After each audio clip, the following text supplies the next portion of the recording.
The next question is the member for Beaches East York. Thank you, Speaker. My question is for the Minister of Children, Community and Social Services.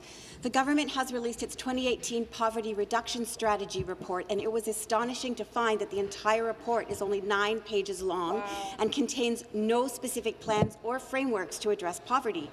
Poverty is a systemic issue that impacts Black and Indigenous communities that deal with systemic anti-Black and anti-Indigenous racism, as well as people with disabilities and mental health and addictions challenges.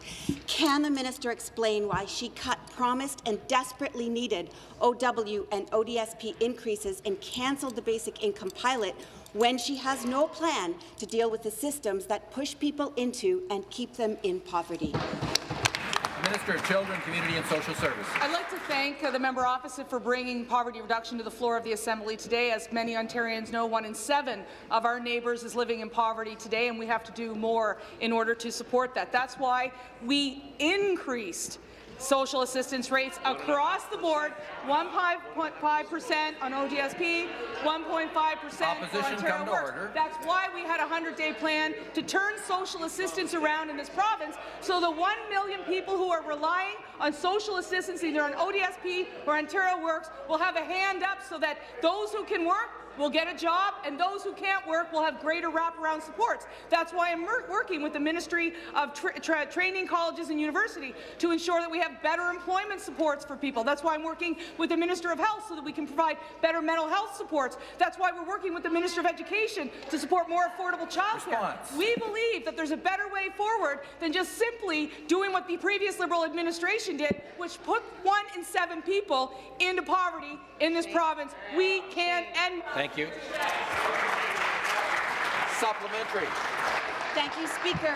Poverty has deepened under this government. In the report, the minister again touts her line that the best social program is a job, yet this government is doing everything in its power to undermine the quality of work available to people looking to get out of poverty, like changing the law so people earn less from working overtime, or freezing minimum wage that would have put more money back into the homes of Ontarians who need it most. Why did this government go against all the evidence and cancel a minimum wage increase that would have pulled many Ontarians out of poverty? Minister. I mean, this is disappointing rhetoric from the New Democrats, who do not believe that people should be working in the province of Ontario. The Minister of Economic Development and Trade has told this House consistently that there are 200,000 vacant jobs out there. Wouldn't it be great if the social assistance program actually transitioned people who could work into good paying jobs across this province? Wouldn't it be great if we understood that the best social program is a job? Wouldn't it be good? Stop the clock.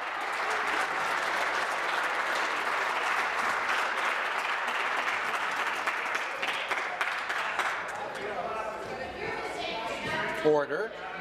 Member for Hamilton Mountain, come to order.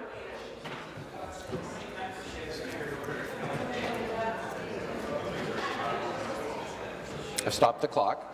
I apologize to the minister. I could not hear what she was saying once the standing ovation erupted on the government side.